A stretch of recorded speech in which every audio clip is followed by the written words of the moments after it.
All right, ladies and gentlemen, we got about 3 minutes to go before showtime. That's right, 3 minutes left before showtime.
All right, ladies and gentlemen, it's now time.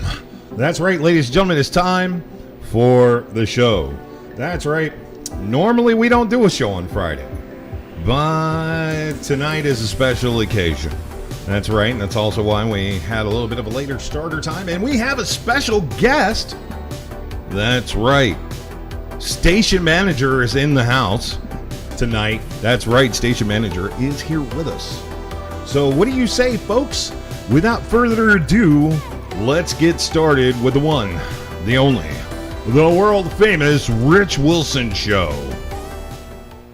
Ladies and gentlemen, welcome to the world-famous Rich Wilson Show. That's right, ladies and gentlemen, welcome to the show. And if you hear this horrific hum in the background, it's because, well, we've got to get the fan or the air conditioning system fixed in the studio, and so we've had to put a fan in here. If any of you are familiar with Texas, you know it's hot down here. So anyway, ladies and gentlemen, tonight's special edition of the show, we're going to be talking about Roe V Wade. Of course, we're going to be talking about Roe v. Wade, and we're going to be talking about those people right there, you know, the 9 individuals that are our Supreme Court of the United States of America, a.k.a. SCOTUS. I literally saw somebody today go, I don't know why people keep saying SCOTUS. It's literally the Supreme Court of the United States. And I'm just like, are you that dense? Unfortunately, people are. And unfortunately, a few people have some serious misconceptions about things. Some misconceptions, some are not necessarily misconceptions, but some misunderstanding of some things. I myself, one of them, believe it or not, I really was. So anyway, but tonight we have station manager in the house, otherwise known as Zionbrin. You normally see her in the chat. Zion, let everybody know you're here. You don't have to wave. You could just simply speak. You have a mic. I know. I just wanted to be weird. Hey, folks, how you doing? Okay, so there you go. Zionbrin in the house tonight. You will not see station manager. Station manager does not like to have her face available because she doesn't want to be attacked for my antics. Okay. Station manager has a strict no camera policy. Yeah, station manager does because of some of the controversial crap I say. She doesn't want to get attacked in public. Me personally, attack me. What's going to happen? You can't make this any uglier. Okay. They say I have a face for radio, but I'm doing video. God only knows. But anyway, ladies and gentlemen, welcome to the show. So let's talk about what happened today. Okay, so the Supreme Court released what we all knew was coming, the Roe v. Wade overturnment. Okay, so they overturned Roe v. Wade. Okay, so let's just summarize what the Roe v. Wade decision was. It was a decision that the Supreme Court made that granted or protected. It actually granted the right to an abortion. Okay, let's make sure we're clear about that. It granted the right, and you're going to know why I say that coming up. Okay. Today, the Supreme Court of the United States SCOTUS decided that it was not the jurisdiction of the federal court system to enact judgments that creates legislation. That's why I said what I said about it created the right to an abortion. And I say that for a reason. You see this book right here with the American flag on it? That is literally the Constitution of the United States, the Declaration of Independence, and it is the papers from the framers of that Constitution. The federal papers. And so it nowhere in the Constitution did it grant any protections for that. Okay, it did not. And then a lot of people like to argue the 14th Amendment grants that protection. No, it does not. So that was one of the issues that people were having is, well, they took our rights away. The court didn't have the right to give you rights. In the United States of America, a federal court has no right, and nor is it their purview to grant rights to citizens. Okay? That is done by a legislative process. Okay? A court making a decision that grants a right to an individual is subverting the legislative process. Do apologize for that. Still getting used to my teeth. But that's subverting it. It's going past it. Okay, so they overturned that today. So what it has done is it's returned it to the states. Now, the argument is, well, women have lost their rights because states have trigger laws that are going to ban abortions outright. Okay, so we started doing some research because my understanding was, and I read this a couple months ago, or I read this almost a year ago when this first started coming up to the Supreme Court for discussion, was what were the state's laws concerning this? And I have to admit that some of my information was outdated. And the reason why station manager is here tonight is to discuss that very thing about what these trigger laws are and why the media is actually lying to you. What the media is saying is that they are banning abortions outright. Well, that's not true. They are not banning abortions outright. Okay? This argument that you've now lost your power is also incorrect. You have not lost your power. And last time I checked, the Congress has not struck down your right to vote. The Congress has not struck down your right to, or taken away your amendment to freedom of speech. They have not taken away your freedom of assembly. They have not taken away any of those rights. Nor have they prohibited any of you from running for elected office. Nor have they prevented any of you from starting a petition to pass a referendum on any of these bills. That none of this has happened by this. Okay? So have your rights been removed? No. They haven't. And this is the argument I've been making to people all day. Unfortunately, what? We're going to have a discussion here. Yeah, we're going to. I'm going to get to that. Okay? Unfortunately, I've lost friends when this started, and another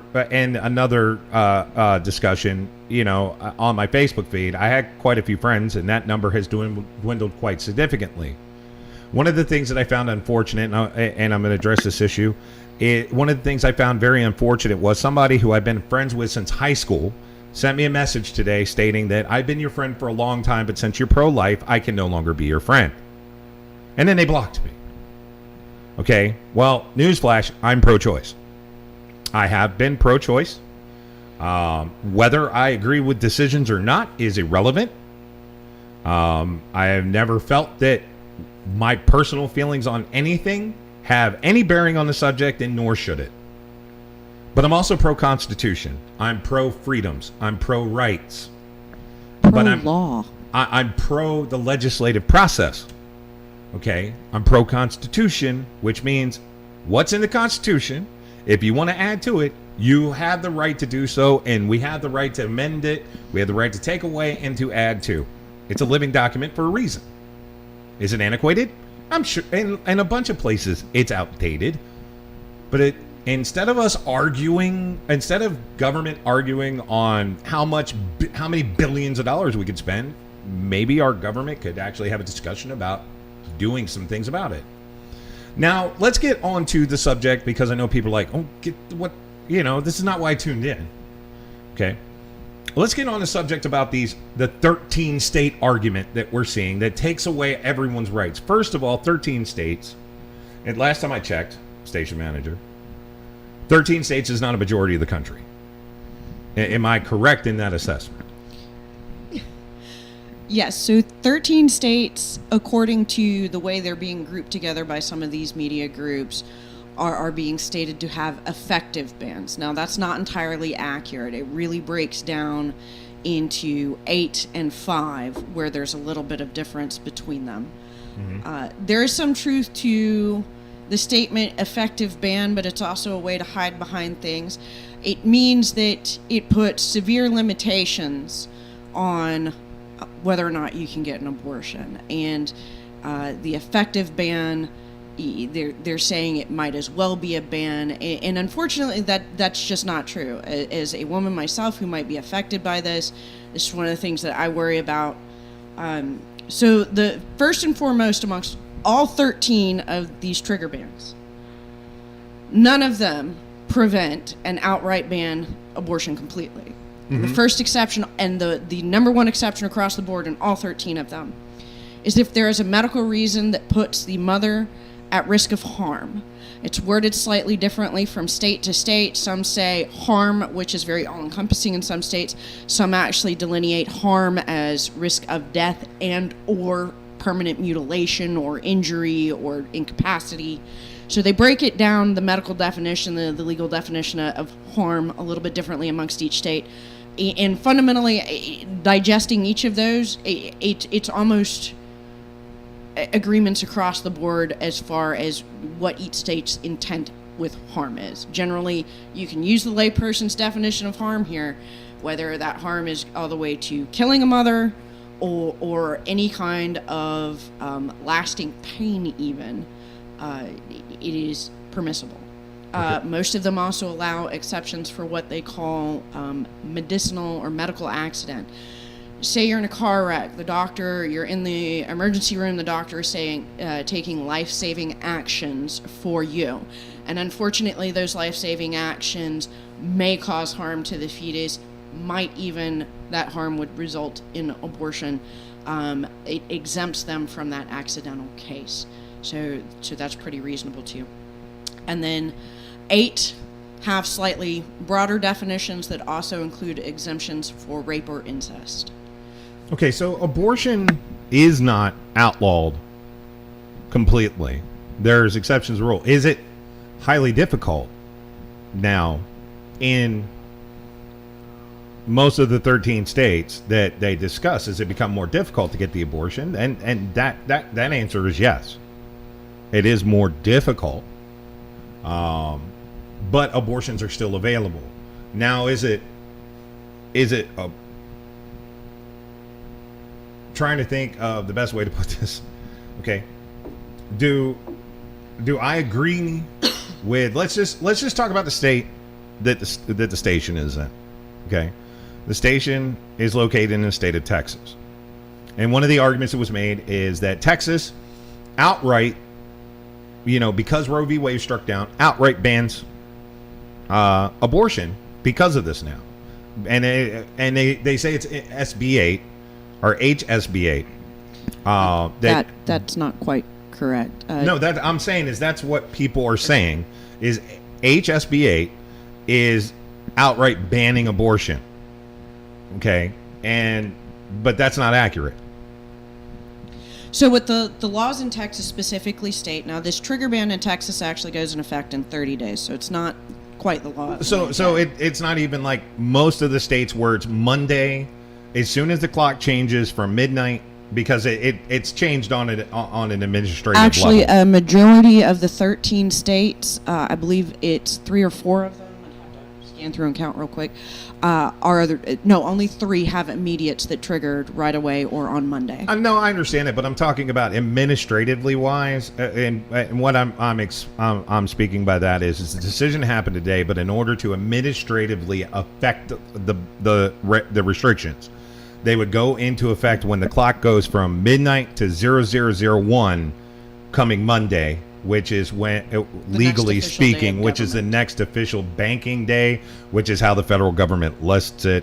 Its federal days are listed in banking days. It's a strange rule, but it would go in effect, meaning if you got one on Saturday of this weekend and it was a violation of what they say is a trigger law, you're not going to be penalized for it. Sure, and that's only in 3 states. That does not include Texas. Texas has a 30-day ban. 30 days. However, Planned Parenthood has already come out, and the Texas Tribune is reporting that any other independent providers are following suit, that in lieu of the potential legal implications, they have already enacted a full shutdown of any abortion services in the state of Texas.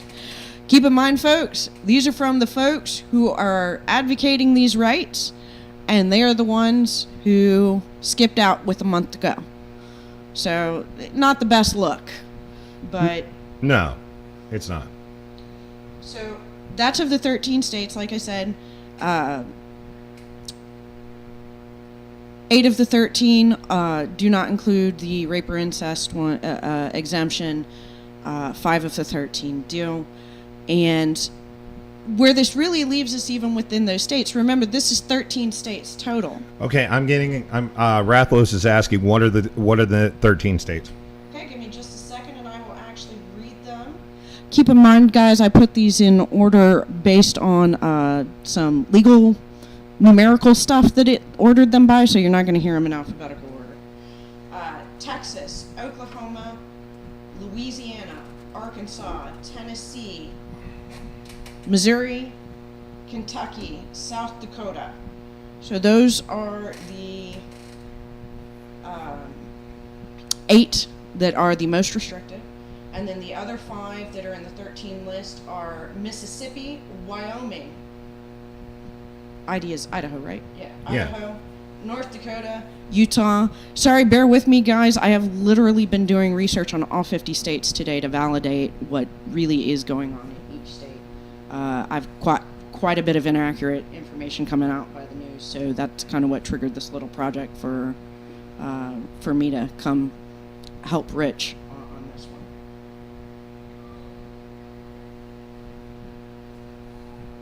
Again, only 3 of those states the trigger law immediate, which will basically be Monday morning. All of the rest of them, it is still 30 days before this goes into effect. Okay. So we do have 3 states that it does go into effect immediately. And what were the names of the 3 states again? Let's see. Exact. That's not the order I ordered them by. So No, I know, and I'm making you jump all over the page. Oh, I'm sorry. Not Oklahoma. Wow, that's amazing. We'll talk about Oklahoma. Why? Louisiana. Kentucky. The Bluegrass State. And South Dakota. In South Dakota. Isn't that where what's her name was the governor that everybody thinks is going to run for president? I don't know. I think so. I haven't been. Anyway. Okay, so 3 of them. Now, the reason why I made the comment about Oklahoma, we made sure we made the comment about Oklahoma. Okay, Oklahoma is not exact. A lot of people were bringing up Oklahoma, and I was talking about Oklahoma in my arguments. Oklahoma is not exactly the gold standard when it comes to laws for citizens' equal rights. They're not even the gold standard for quality laws. Oklahoma literally has 6 active laws on the books for this right now, and then passed another one because they decided the 6 they already had weren't good enough. Rathalo said he's apologizing for asking station manager. Don't worry, that's why she's here. There's going to be questions that you're going to ask, and she's going to answer them. There'll be questions that you're going to ask, and I'm going to answer them. Okay, so anyway, so let's just take a look at this. Like I said, like she just said, Oklahoma has had 6 laws already on the books concerning this, and then pass another law concerning this. I'm going to get to that 75. I'm going to get to that. So anyway, Oklahoma has 2 laws still in effect that are so antiquated and outrageous, it's stupid. Number 1, in the state of Oklahoma, if you're 14 years of age and you have parents' consent, you can get married.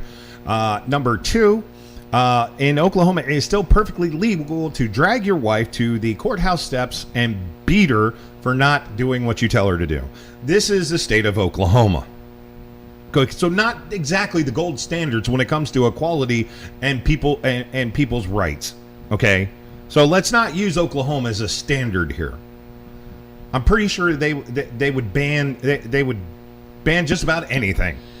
No, and what I'm surprised that is not coming up anywhere on this, whether you're pro or against some of these laws going into effect, is there's actually already 2 states that have visited this in their own state constitutions that said that they do not recognize abortion as a right or consider it protected under one's rights, and don't feel that the state should be protecting access to abortion in the first place. Okay, Catherine, real quick, what are you referring to, the difference in the law? Are you talking about how Oklahoma already has 6 laws and now just passed another one? What, if you could clarify that for me, that would be great. So, and then here's the thing. Okay, so let's talk about something positive that came out of Roe v. Wade. Okay, because everybody said, "Oh, well, you know, did you know in the state of Nevada before Roe v. Wade, abortion was pretty damn accessible, and it was available for up to 6 months, for any reason whatsoever.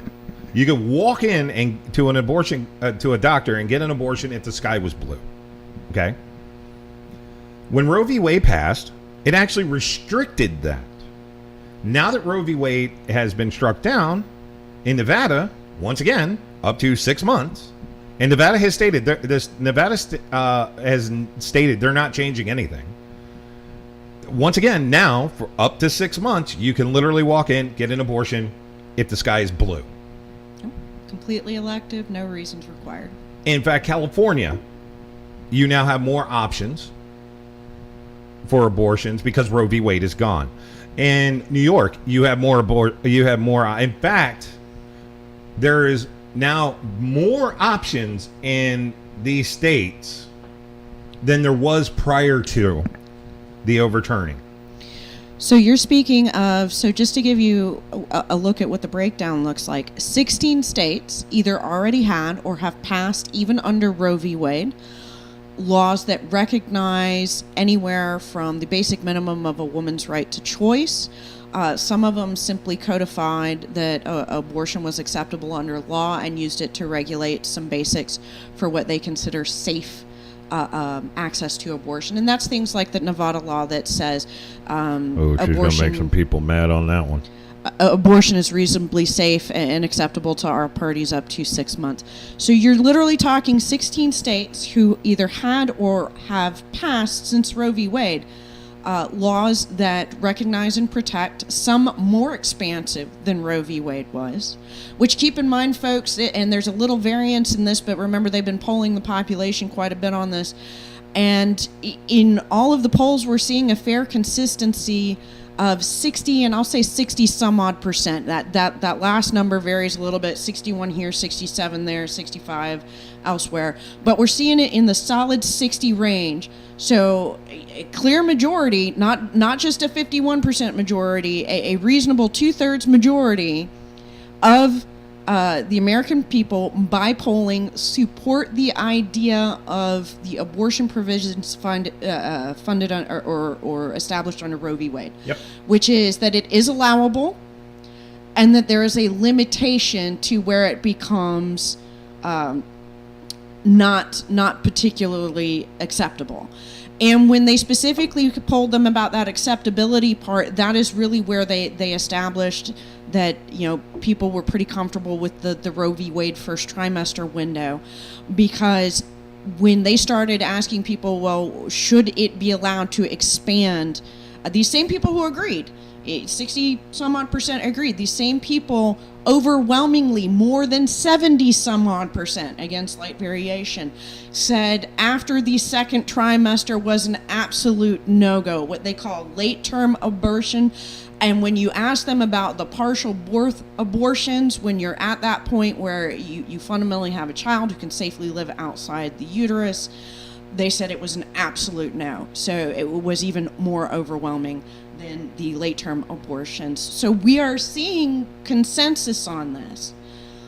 So when it comes to these states, another thing that we're actually seeing consensus on, so we have 13 states that are looking at some type, and I like to use that more specific term, that accurate term. Real quick, Catherine, I see that you clarified that, and I'll get to your answer in a minute. Okay. So I'm going to use the term the effective ban, because a full-out ban is not appropriate. No, there's still some exceptions. It's media intentionally not completely being wrong to push a narrative. So remember, we had 60 some odd percent of the population that thinks it's acceptable with limitations, okay? You start expanding those limitations a little too extreme, all the way up to that late term and partial birth, and the numbers go way down. So we're seeing that sweet spot. So we want to see it. The consensus says we're okay with it, but with some restrictions. Some fairly first trimester is still fairly restrictive. I know there's some states that have talked about even slightly more restrictive. So we're seeing a consensus. Now, if you look at the number of states that are outright protecting it, and you look at the number of states that are looking at those effective bans, that are trying to do these effective bans, you have 13 states with effective bans. That's one state over, and since it's 12 and a half is 1/4 of the states, 13 is effectively 1/4. And you're seeing 16 states, which is effectively over 1/4, that have protected it. You also have 6 states who have already said, we do allow it, we are slightly more restrictive than Roe. So in other words, they have protected it, but it was slightly more restrictive than Roe. Okay? But none of those states to qualify can go past 6 weeks. They can't go shorter than 6 weeks. Can't go shorter than 6 weeks to qualify. So they can't ban it at 5 weeks, 4 weeks, 3 weeks, 2 Correct. weeks, or 1 You week. still have 6 weeks. 6 weeks and 6 weeks and on is their cutoff. No, after that. So as you can see, there's more than 16 states that actually establish that abortion is okay with restriction. That's 16 states plus your 6 states where it's slightly more restrictive in Roe. So that's what, 26? Yes. That's more than half the states in America, Well, folks. 16 and 13? No, 16 and 6. Oh, 16 and 6. Okay, yeah, that's 26. I'm sorry, that's 22. So we're at almost 22. half the states. Mathing. It's been a day, folks. It's been a day. We're at almost half the A lot of states. numbers are getting thrown around today, so we might be just a hair off on our math. That protect it. So we're getting close to that 60 some odd percent consensus that you see in the general polling, right? Yes. So what happened to the rest of the states? Literally, the rest of the states have pre-Roe abortion rules on the books and have not even come out and said whether they will enforce, repeal, ignore them, or do anything. They are expected to continue operating at the status quo or start potentially looking at it in their next round of elections as a polling platform for what people in the state want, and take it up at a future point in the legislature and continue with the status quo as it is right now, prior to Roe being overturned. So we have clearly hit that 60 some odd percent consensus if you break it down state by state. Puppy? Yeah. The puppies are in the studio, and we have the fan running. Of course, you can hear the buzz in the background, and one of them decided they needed to relieve the pressure that was located inside their body out their hind end. And I'm fortunate I'm upwind. Yeah. Okay, so let me address Catherine's question. She said no. The difference in the law, some states including incest and rape. Yes. Okay. Why the difference? Why did they change that? So a lot of it goes back to what and you're not wrong on that statement. Your eyes look tired from reading and research and everything. Yeah, I'm exhausted. We're both exhausted. It's been a marathon today. So in reading, so what I did to look at that is in my research. Before you give what you've come up with on why the incest and the rape isn't, I want to give my opinion on this. Okay, go for it. Okay, this is one of the issues that I've had with government for a very, very long time. Other than the presidency of the United States, and some states have this and some states don't. There's for a majority of the states in the United States of America and the Congress and the Senate, they do not have term limits. So in some of these states, in their state assembly, you have very old people that with very antiquated beliefs and personal policies. And like I said, this is an opinion. And so they're of the opinion that abortion should have never happened.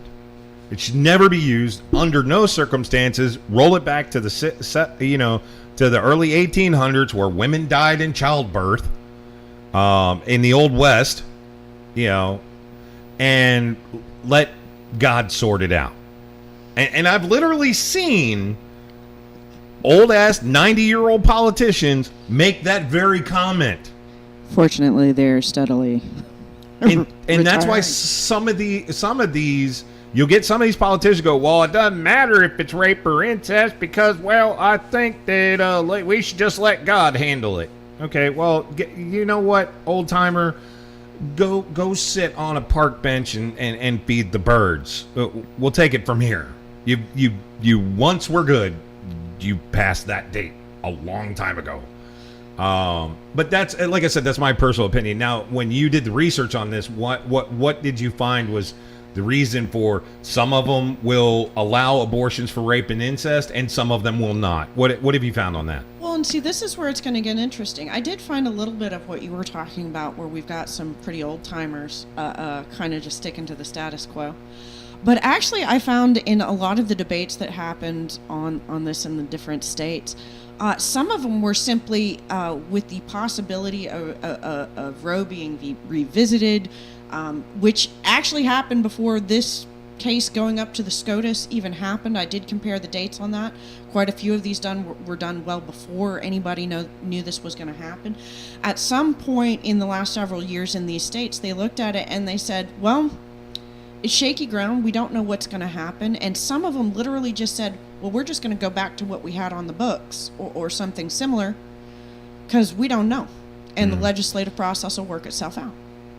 We saw some of them go into the debates over it and literally just sit there and say, had some very extremely conservative, and it was both, in some cases, equally young ones and new ones. I mean, you do not have to be young or old to be ultra conservative. There were some areas where that religious preference was highly argued. And remember, when it comes to consensus, if it turns out that that's kind of what your majorities in those areas are and what your majority on those legislatures are, or those ultra conservatives, that may be what the consensus is in your state.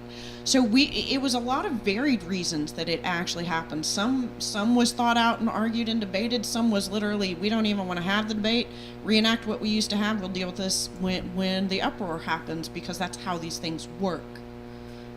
Any of these laws could have been revisited on the books if Roe had not suppressed them at any time. So we're just going to go pretend Roe was a break, and we're just going to pick that process up where it left off, and the citizens have the option to speak as they've always had.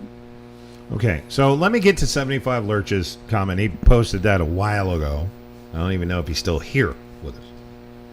Okay, and Ben, we agree with you on that statement.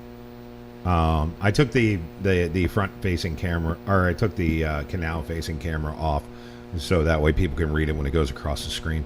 But why didn't Congress pass a law sometime in the last 30 years to stop or prevent it? Makes me wonder.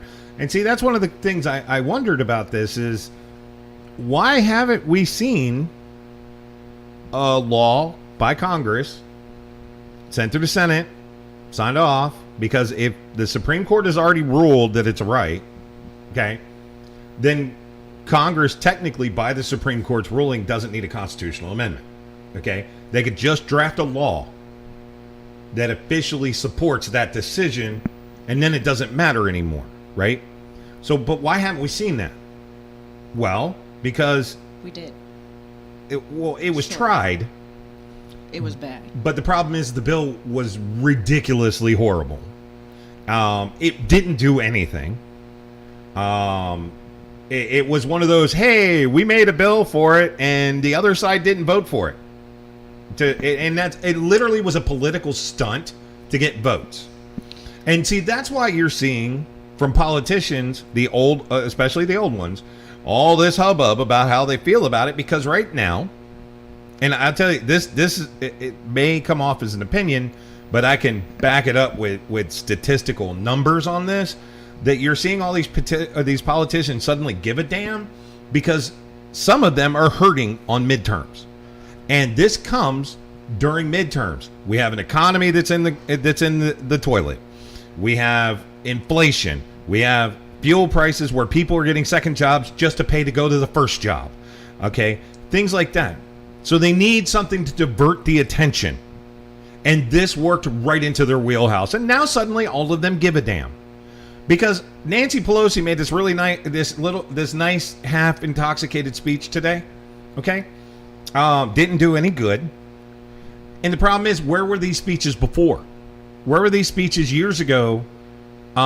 When they wanted to do this, why didn't they try to make the 34th Amendment? Which and I said this, I discussed this with you. Let me butt in a sec. Okay. Where were these speeches when Ruth Bader Ginsburg, Oh yeah. the liberal justice, the left justice, the women's rights justice, who said when she looked at Roe v. Wade, just becoming familiar with precedents as a Supreme Court justice, that Roe v. Wade was one of the shakiest decisions in the entire history of the Supreme Court. She didn't say she wanted it overturned. She said there is no doubt it will be overturned.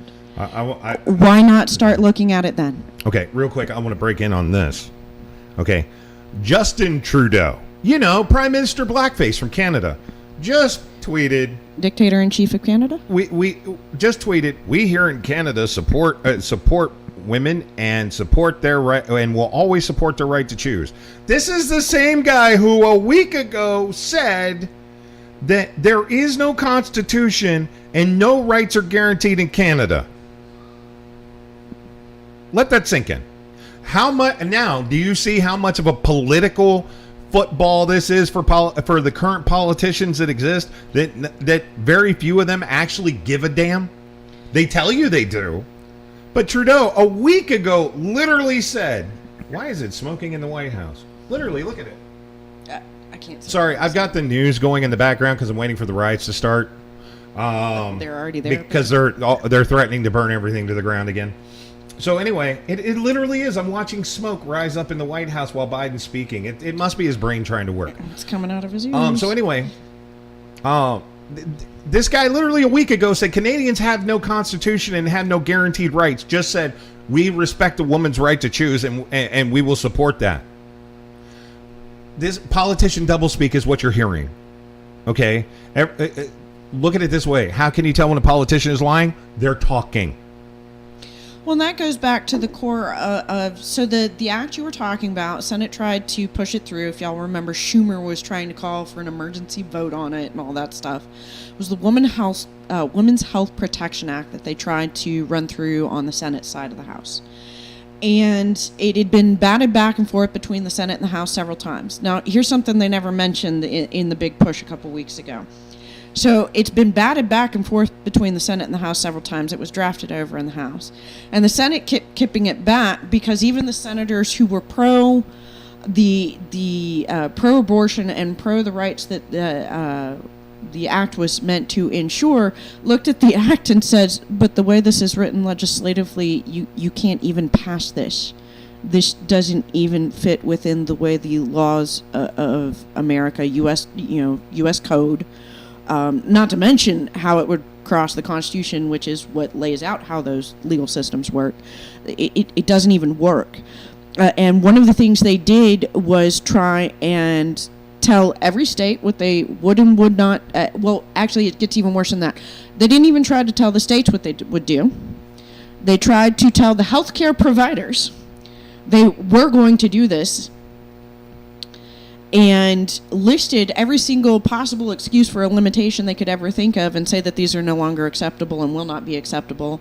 And if anybody ever tries to say anything, you will get the federal cramdown for it, which they literally said there will be federal consequences from yet another alphabet agency they want created. The thing is, you can't dictate that to healthcare providers. They're private entities. Nor is that how law is instituted. Law is instituted at either the federal level, or if it is a guidance that the feds have the power to dictate to the states, they can dictate to the states. It didn't even try and meander through either of those. And when you look back through the comments from the guys who were debating the initial committee who was trying to get the bill built, you literally heard them talk about how we're going to have to avoid that entire thing because we can't even decide what it falls under on the Constitution, and really even tell you for certain if it's a state or federal right. So here's... I'm sorry, or state or federal power. Okay. So a lot of people today keep talking about how your rights are going away. Okay. And speaking of RGB, okay, everybody's like, RGB, fight like hell. Except RGB didn't agree that the Supreme Court had jurisdiction on this matter, and stated that it's probably going to get overturned. Okay, they stated this. All right, okay, so, but anyhow, oh, well, they're going to go after your rights to contraceptives. It's not protected by the Constitution. They're going to go after your right to sleep outside of your marriage. Not protected by the Constitution. They're going to go after your rights to marry people that are the same sex as you. Again, not protected by the Constitution. Okay? I understand you're like, oh, well, you know, this guy's speaking hate. No, there's a difference between hate speech and speech that you hate.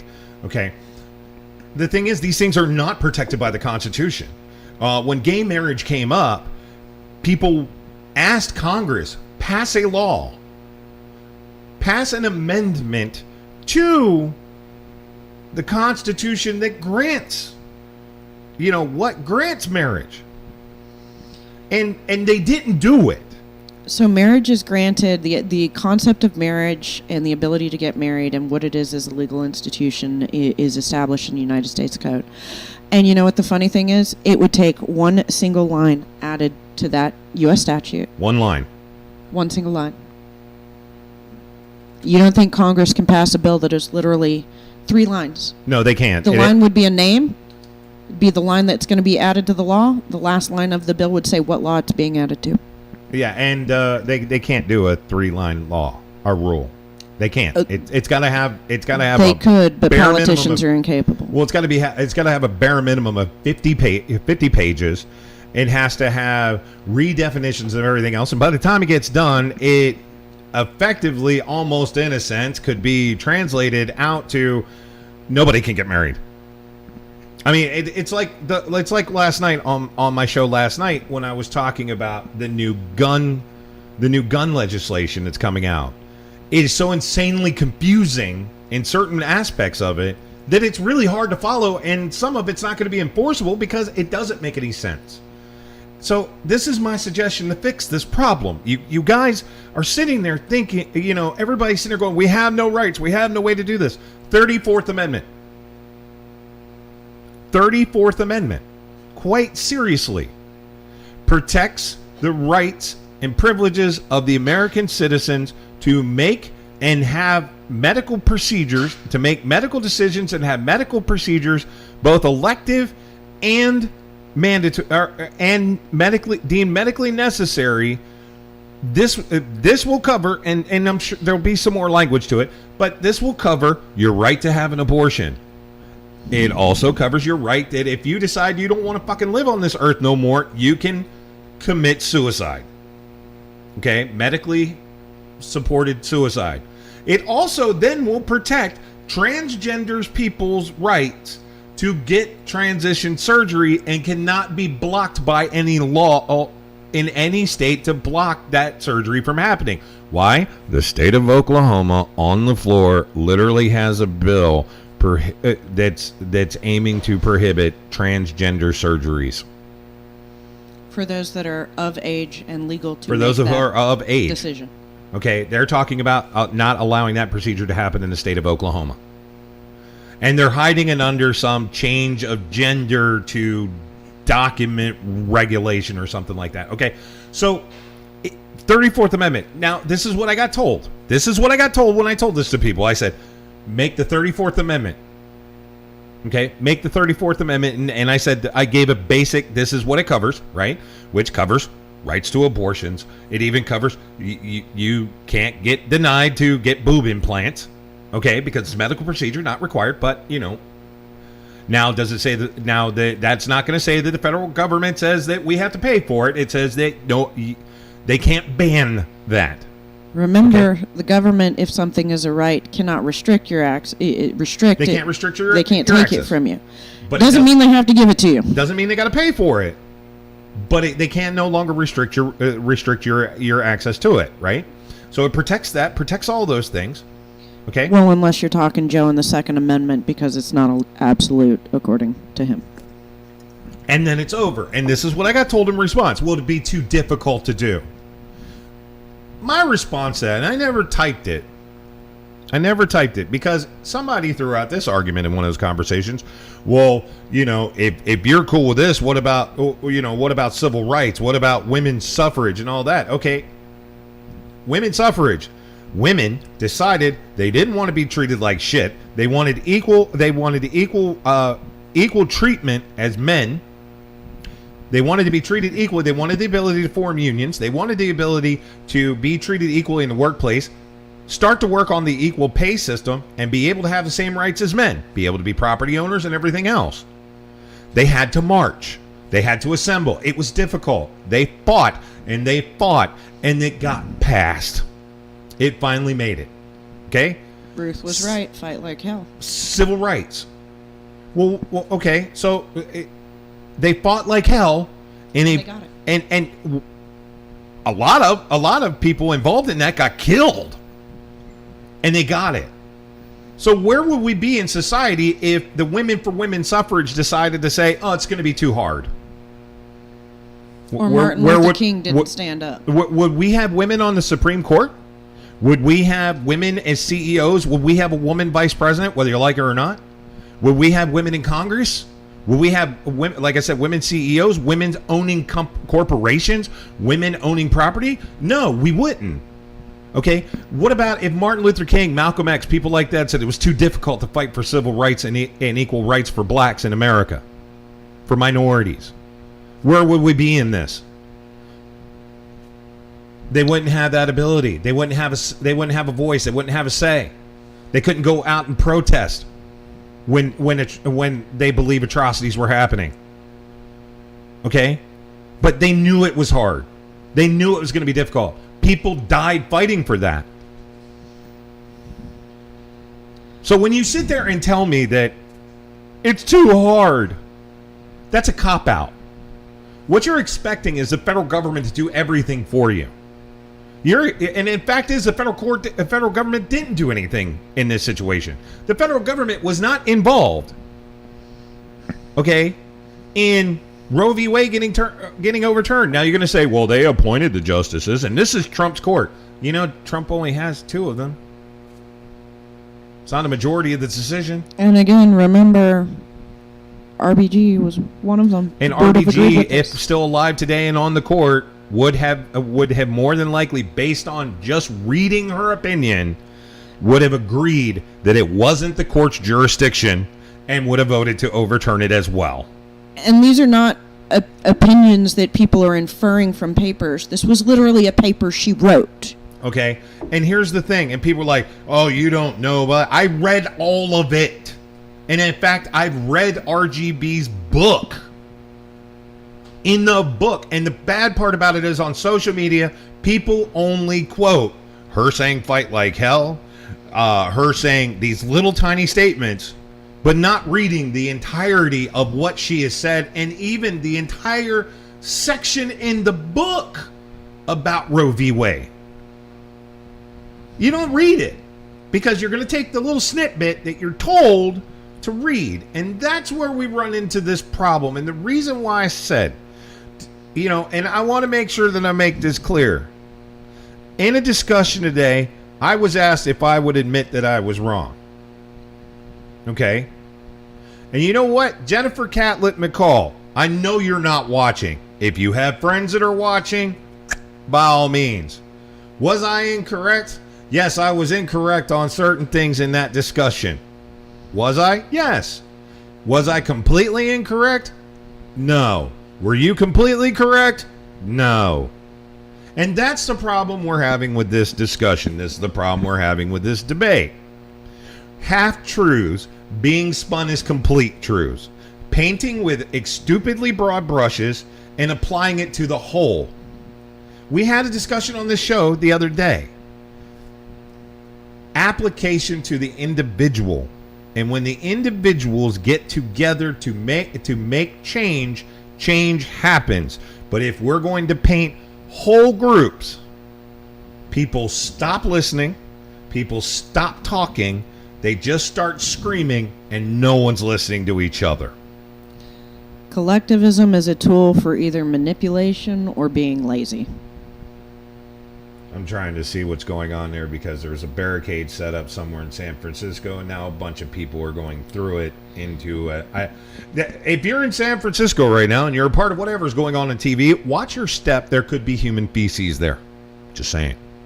I'm just trying to look out for you because that could be a bacterial infection which could lead to septicemia and you could die. Okay, so don't. Just when you're in San Francisco, look down. Homeless people shit on the streets out there. Well, and I think you brought up something that's really important. That's kind of the other thing that's going on today. So we know from how explosive things became after the SCOTUS leak happened. That Prohibition era law is making its finest. Sorry, I didn't see that before. I apologize for cutting you off right there. Yeah. Go ahead. Okay.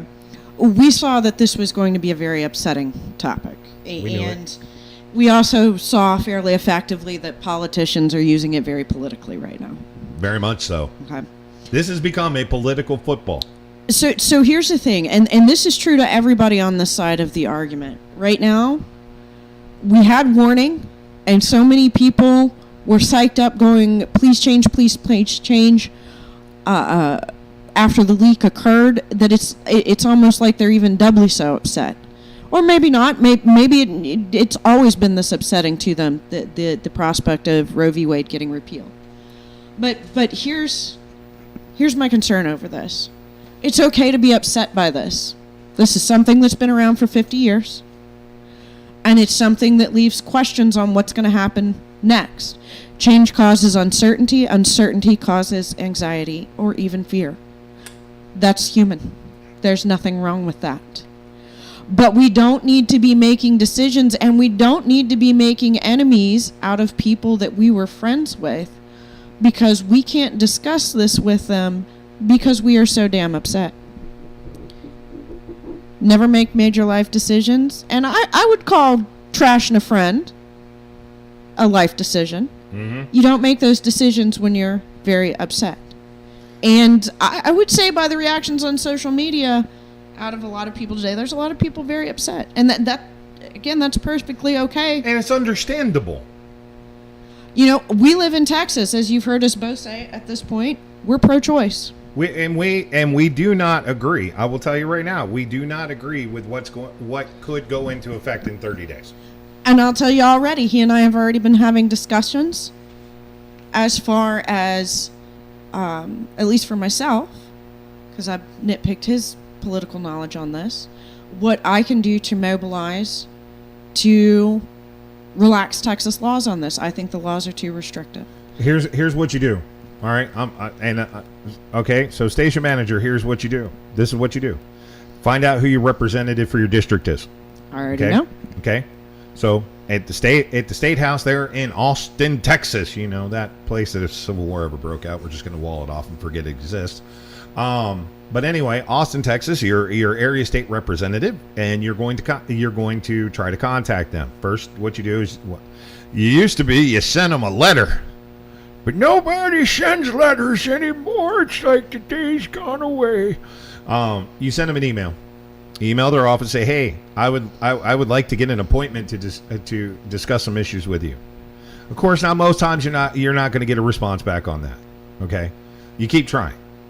Here's the thing. Then if they still don't respond, then you go to their office. Now they have an office in your local area, which has somebody there. They're probably not there, but they have somebody there. And go talk to them and say, I want an appointment to speak with my representative. Now, in most cases, if you go to their office, you can get penned in on an appointment. As long as you promise you're not recording the conversation and all this stuff, and it's going to end up you trying to make a joke out of them. Okay? No, I have a conversation. I did with Harry Reid. He was my U.S. Senator in Nevada. He had an office right in Carson City. I had an appointment with the man, and he actually met with me. I've been to Warner's office before. We disagreed on everything that was discussed that day. But I gave the man credit, and I shook his hand. I said, thank you for meeting with me, sir. Okay?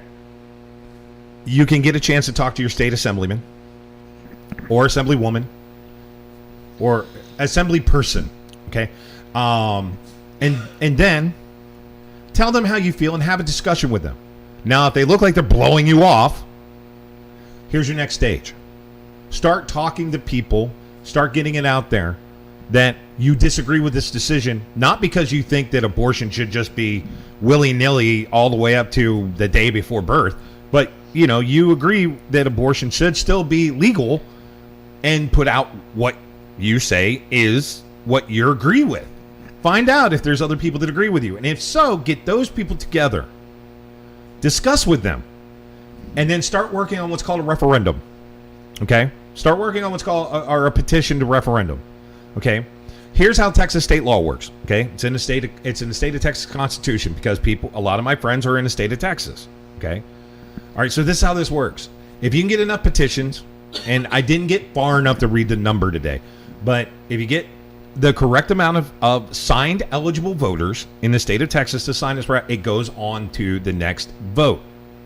And the next vote, you have to sit down with I'm going to warn you right now, sit down with a lawyer to write this out, because you have to write the actual petition that tosses out the rule that exists and replaces it with something else, or requires them to replace the rule and allow it. Basically, what you're doing is eliminating the parts of HSB 8. So it's SB 8 is the heartbeat bill. That's actually not the one that reinstated in Texas. Ken Paxton's trigger law. We'll just call it Ken Paxton's trigger law. That's HB 1208. Okay, HB 1208. Mm-hmm. Okay. And you get it in there to go to vote to citizens. Now, if the citizens majority vote that Ken Paxton's trigger law, you don't like it and you want it gone, in the state of Texas, it's gone. And in order for the state assembly to therefore try to reinitiate that part of it, the Ken Paxton trigger law, right? It actually always now has to go back to the population to be voted on again. They cannot just vote it by representation in the state house to put it back into law, because the population has already voted it down. They have to alter it. And even if they alter it based on it, a lawyer will then challenge it and state that, no, this is an alteration of the original bill. Therefore, by state constitution, it cannot go in effect until it's voted on by the populace. It's in the state constitution. Okay. So I finally remember what caused me to lose some of my other friends, what decision the Supreme Court had made, and I'll get to that in a minute.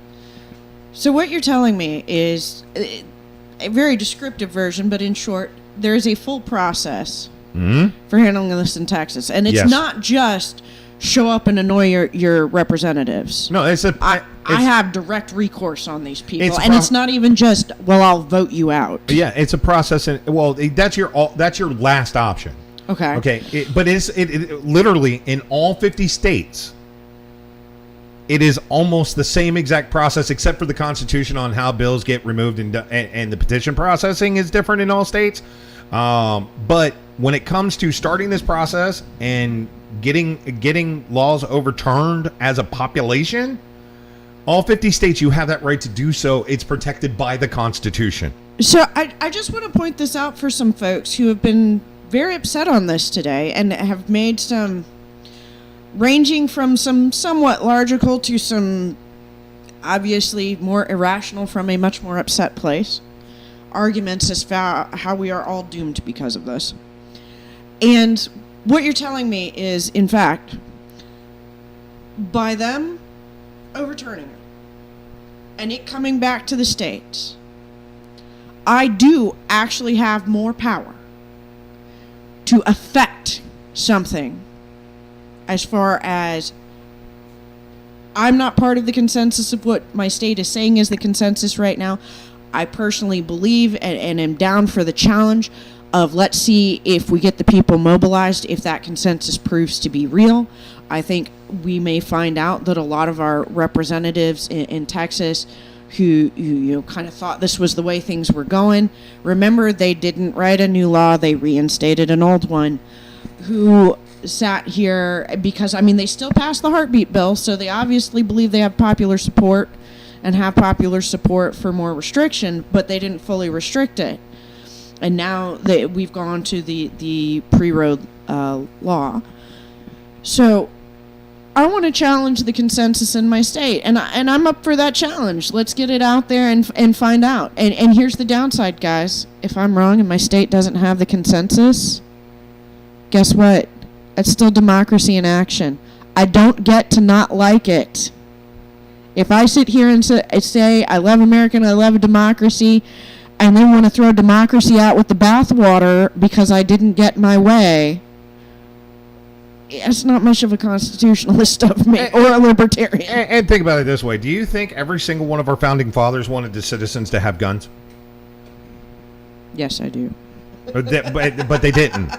No, they did not. When you read the Federalist Papers and you read the discussions and you read biographies of our founding fathers, that was a huge sticking point, a huge debate. They not all of our founding fathers wanted the Second Amendment to exist. They did not believe that the citizens should have guns. Okay, did it happen? It did. Why? Because a majority voted that should be a fundamental, a majority of that agreed.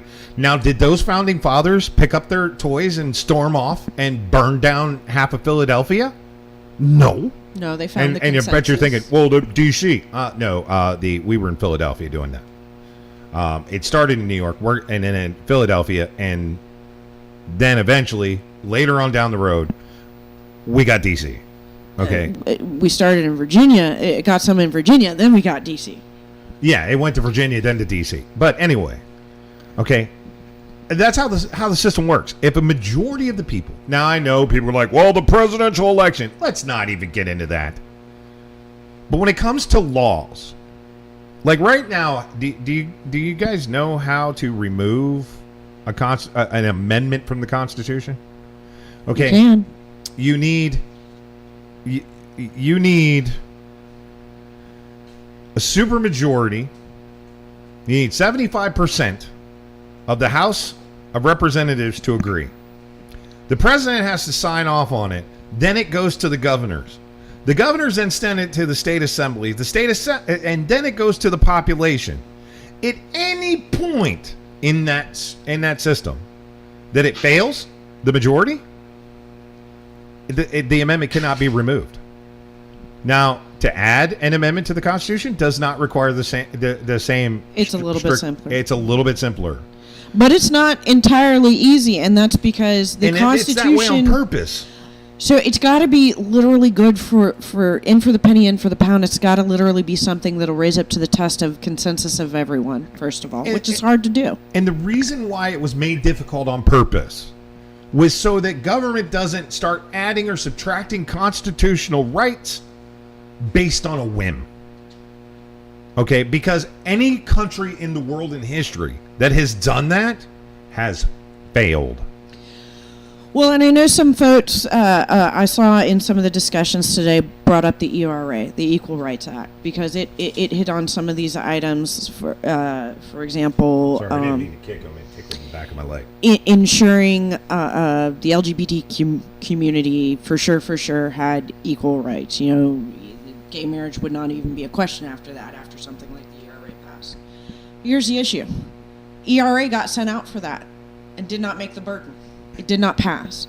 Also, for those of you who are like, well, I've heard of some of the stuff in the ERA or even heard of all the bullet checkpoints in the ERA, I really don't understand why it didn't pass.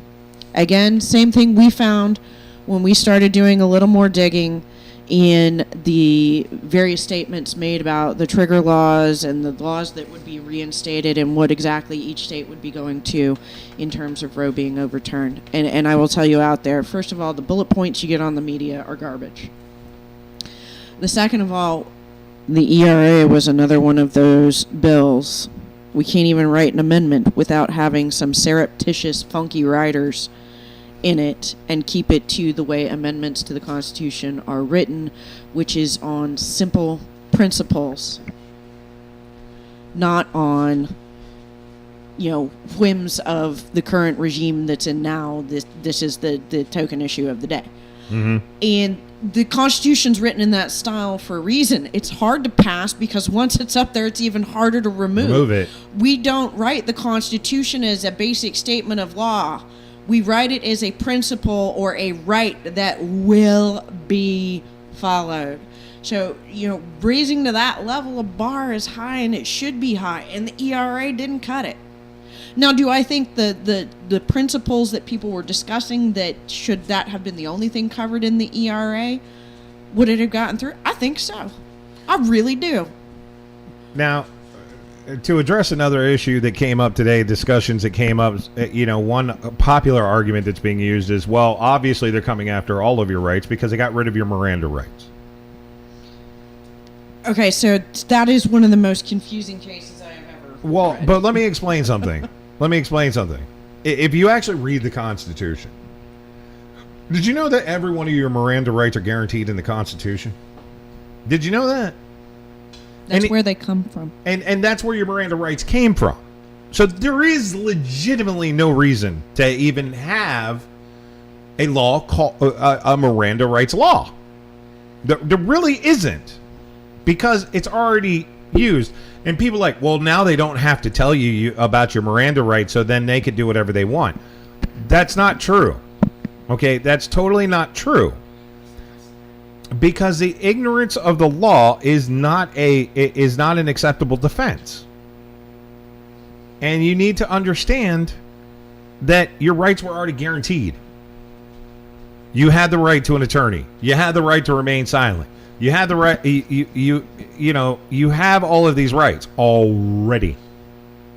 The right to be protected. You have the protection from illegal search and seizure or unreasonable search and seizure. The right to privacy, the right to not self-incriminate yourself. Those are all in there. There was no legitimate reason for it. So you mean they actually didn't take anything? They didn't take a damn thing. So every time somebody uses the argument, see, look, they took your Miranda rights away, and now they didn't, because you still have your right to remain silent. You still have your right to an attorney. You still have your protections against unlawful search and seizure. You still have your rights to protect yourself from self-incrimination. You still have all of these things. You still have the right to face your accuser. You still have you have the right to a speedy trial. And it still didn't change the policy that requires police officers to tell you. And by the way, for those of you saying that the police don't have to tell you your Miranda rights, actually that's incorrect. They didn't remove that. So I don't want to go into detail, but I'll sum it up. And that's another topic for another day. We're talking about Roe v. Wade, but I'm just using some of the arguments of misinformation that are being used out there today. Okay. But it still boils down to, like I said, I'm pro-choice, you're pro-choice. Yep. We're already looking at the things that we can do here in the state of Texas. Yes, and we're going to start working on that. Because we don't think the consensus is heard. Because tell you what, those polls I was reading you that talked about the 60-some-odd %, included the state of Texas. So, the state of Texas majority does not agree with Ken Paxton's rule. correct. They don't. And folks don't realize that what they passed was not a new rule. What they passed was that if Roe v. Wade overturns, we go back to the rule that was in place. We go back to the rule that was in place before Roe happened. Okay? So, does the state of Texas necessarily think that this is going to 100% stand? No. No. Because if that rule was in place, we always had the right to attempt to repeal it ourselves anyway. Yes. And guess what? Do they think they're going to get the consensus idea of what Texans want if Texans turns out don't agree with it and we do stand up and say we don't agree with it? You're darn right. And the minute one of them doesn't follow the law, we're going to find out what happens in Texas when our own legislatures don't want to follow their own laws. I don't think it's going to happen.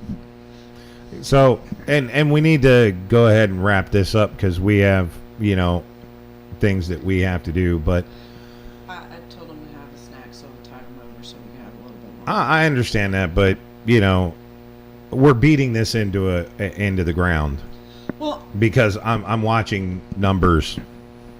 I had one more item, just factoids I wanted to drop for people. So when we argue about this and we're so passionate and we start talking about how many people for the more extreme interpretation of this are now all of a sudden going to die until we straighten this out. Okay. More facts for you. Last year, which was actually slightly up, there was a little over 650,000 abortions in the entirety of the United States of America. There was how many? 650,000. 650,000 abortions in the United States of America. And what was the time frame again? 1 year. 1 year. In 1 year. Okay, go ahead. That was actually up 1% from the year before, and it has been on a steady decline since what we call emergency contraception was made available in 2004, and we have seen steep declines in the last 5 years when that emergency contraception became over-the-counter and cheap. Okay? Mm-hmm. So obviously women are taking the actions necessary to have control of their reproduction of intentions. Okay. And they're using the ones that are available to them. So out of that 650,000, 92%. 92 to 97%. Took place in the first trimester, 13 weeks or less. Well, I was under the impression it happened within 6 weeks. No. And that's why I checked, because I saw a bunch of stats on this. This was on the CDC, correct? This is from the CDC directly. These Okay. are the folks who literally in the government collect this data. 92% took place in the first trimester. Of those 92%, 42% took place in 6 weeks or less. 42%. So the law, like what Texas was going to have before the trigger law, still would have met the higher percentage of the demand for getting abortions. correct. Now, how many women are truly affected by this? Okay. Well, let me ask you one. Let me ask you one that comes up all the time. What about low-income women who don't have? This is their argument. The access to a facility or the ability to pay for. So that's where it gets really interesting. A lot of that information is not broken down by income status, by accessibility. So where are they getting the numbers at? A lot of these assumptions are simply that, they're assumptions. So there is no government, there's no agency that tracks abortions based on income. So or what class you're in. When they collect the abortion stat from the CDC, they do ask you to fill out your race/ethnicity. Yeah. and they ask you to pick one of a handful of what are considered the standard income breakdown groups. 0 to 10,000, 10,000 to 20,000, 20 to 30, 30 to 40, 40 to 50.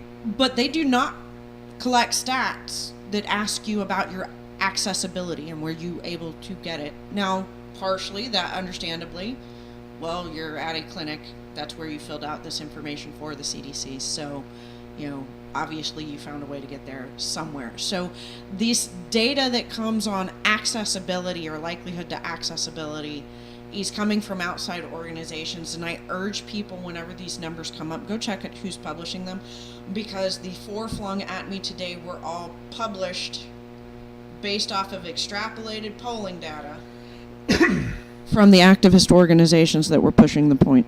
Yep. I had somebody try to give me an argument, and then when I looked at it, I looked at the page. They gave me a link. I went to the page. As in, the polling data was commissioned by the activist organization. So they paid somebody to go out on the street and approach the however many thousand members they sampled for the poll. The questions themselves were written by the group. This is never a good way to do a poll. There is literally PhD specializations in how to write poll questions in order to minimally affect the outcome of the poll. Folks, it's not a Facebook poll. You can't just be some schmuck put together a poll. There is a science to it. So, in terms of actual women, this will affect, let's say in the next year, it takes that long to start kicking some of this back. Now, keep in mind, this is only 13 states this is going to affect, so it doesn't even affect 100% of these numbers, because I did check to see if I could filter the CDC's data by state, and that is actually not available. I'm hoping they come out with it.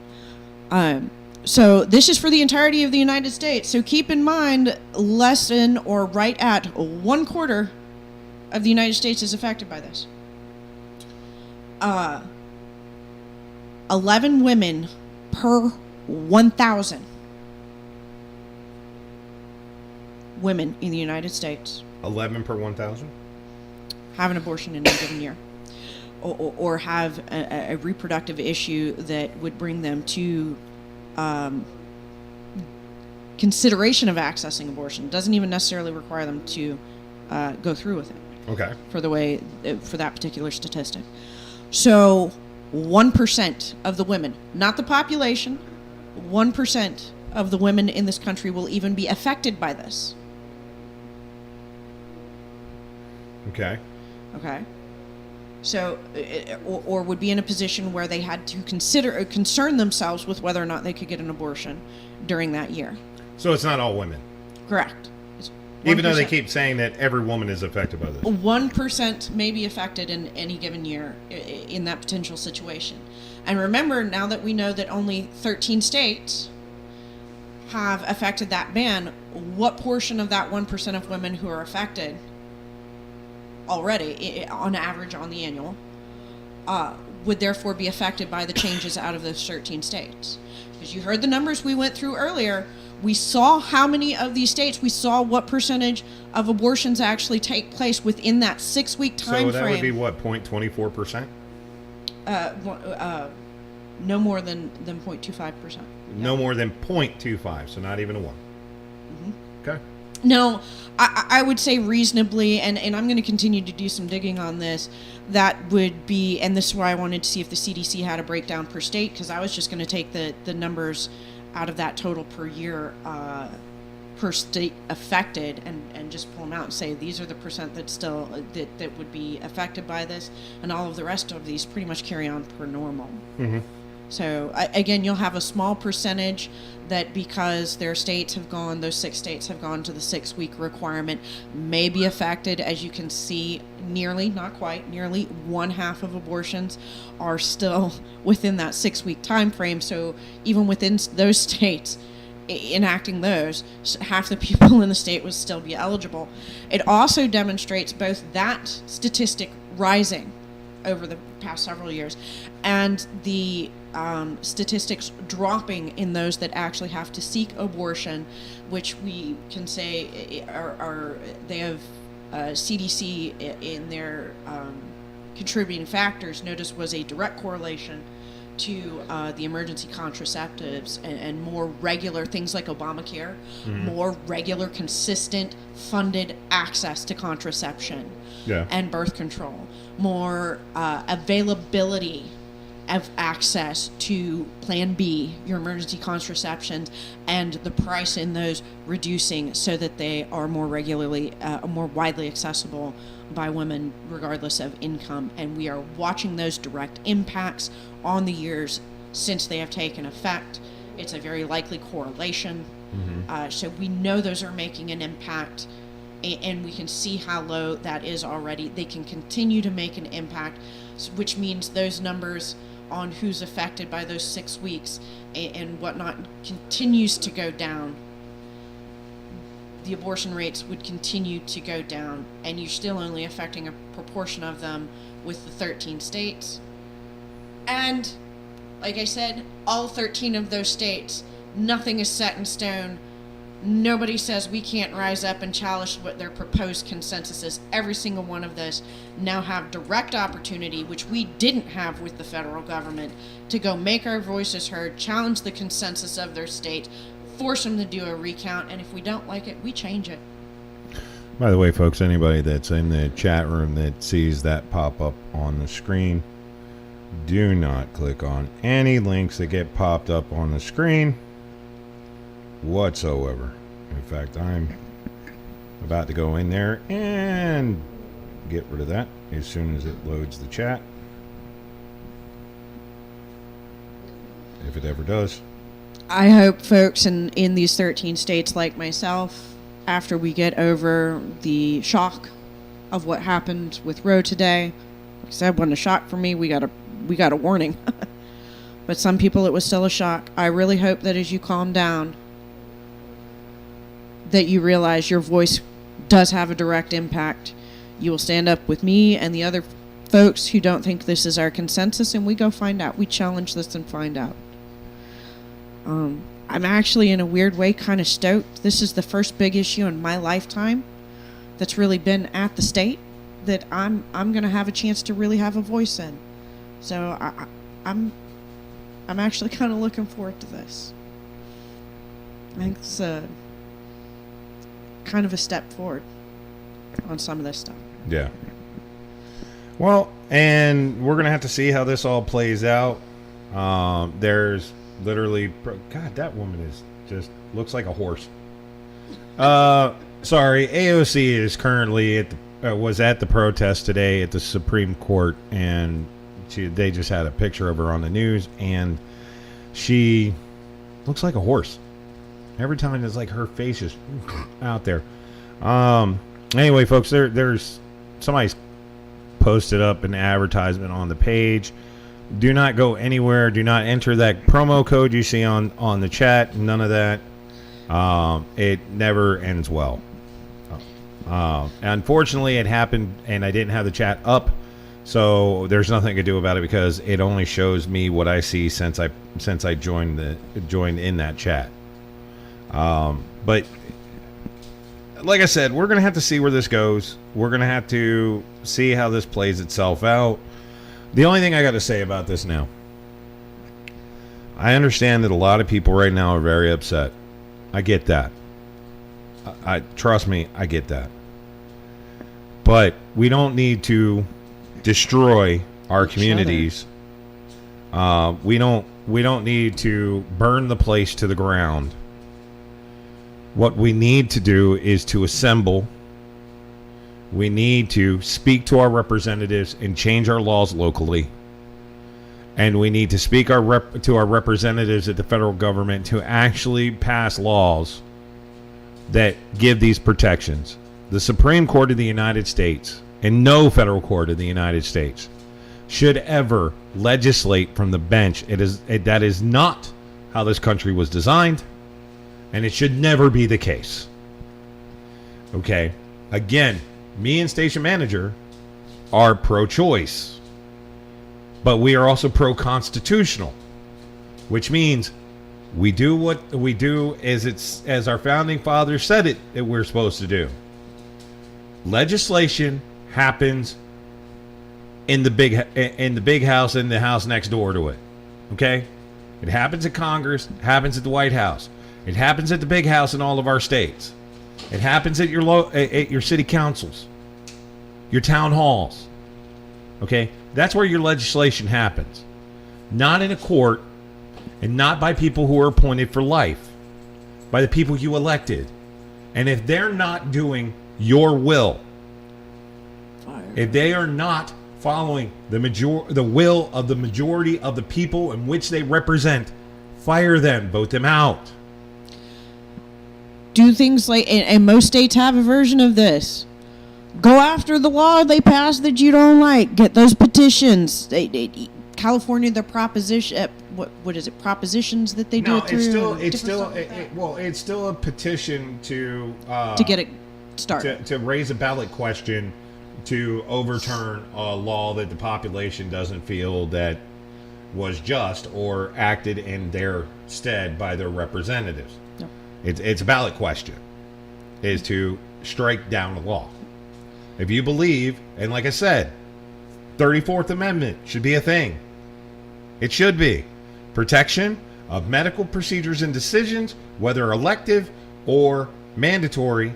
This will protect abortions. This will protect even medically assisted suicide.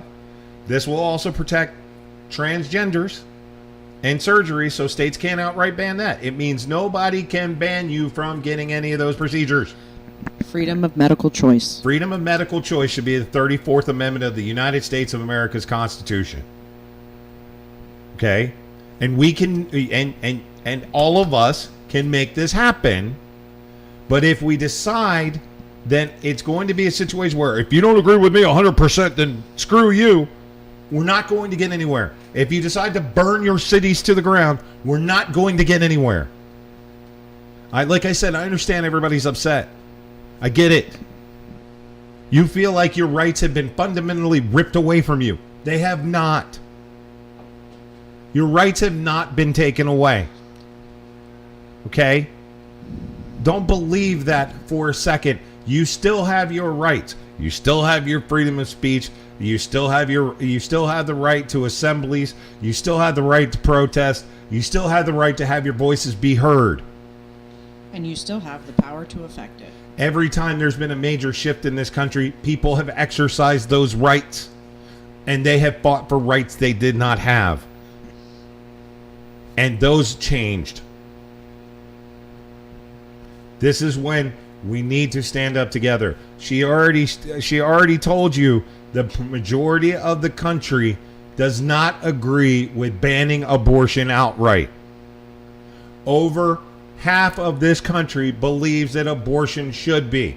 Do we all agree on whether or not there should be restrictions, not restrictions, regulations, not regulations? No, we don't all agree on that. But we all do agree abortion should still be a thing. At least most of us agree. And because of that, that means the majority of us need to get together and we need to change that. If you don't agree with abortion, you think abortion should be banned outright, that's your opinion. Everybody in this country has the right to their own opinion because it happens in here.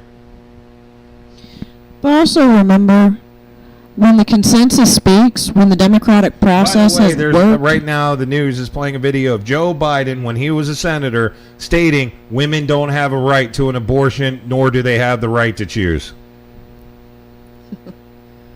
It was right there, and I remember as a kid following politics.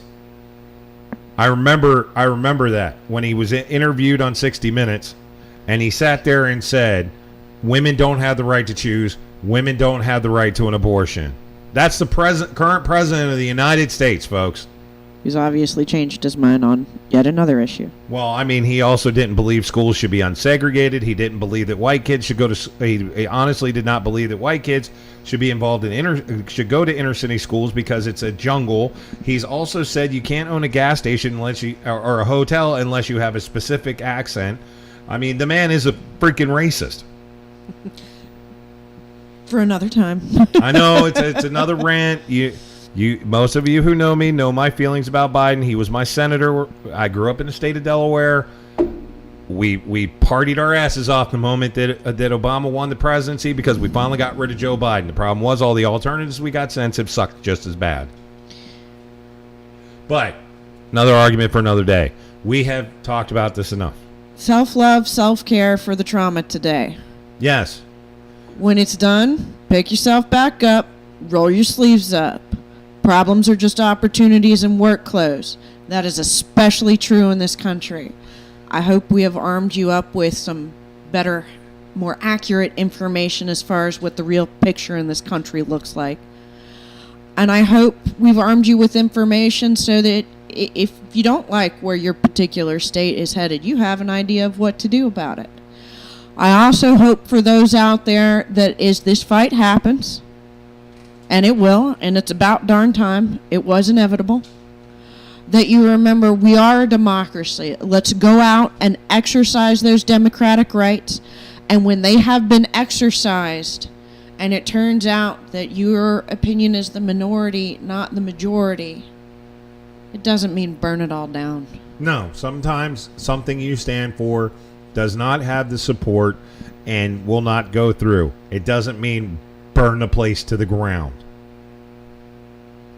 It means look at your position, see if there's a way that you can come up with some compromises and revisit that your position on that, and maybe you will get more people to start joining your cause on that. The ones who fail the most are the ones that refuse to compromise anything. Because to start something, you have to compromise. And eventually you can work on the eventual end goal to get everything that you wanted. That's how it works. And like I said, and she's right. Today proved to me that social media was the best and worst invention that man has come up with. Because I saw people having legitimate conversations and understanding of what it was going on, and I saw people being absolutely hatred and people making threats and all of that. And everybody thinks when they're behind the keyboard, they can't be accountable for their actions. Actually, most people behind a keyboard have very little understanding of the shift in their psyche that happens, and psychologists have been studying it because it is pervasive when you're on the other end receiving it. And the truth of the matter is, folks, go check out some of the papers out there. People are nuts on the internet. And here's the thing. Everybody who knows me, has ever watched my show, ever met me in person, knows I will talk to you about anything I have to say, even if I put it online, in a discussion with you in a chat. I am that kind of a person. I will sit down with you. We'll sit down on the back porch, have a drink, and we'll have a conversation. Or you can watch me here. For those of you that just tuned in, understand that if you want, rewind back. There's a lot of great information involved in here. There's a lot of things that you should know. Okay? Because maybe you think what what everybody is, not everybody, that's a broad brush. What some people are putting out there is actual truth, and it's not. It's small pieces of truth that they've expanded out to push an agenda, to make you think you've lost things, to make you think you have no power, to make you think you have no rights.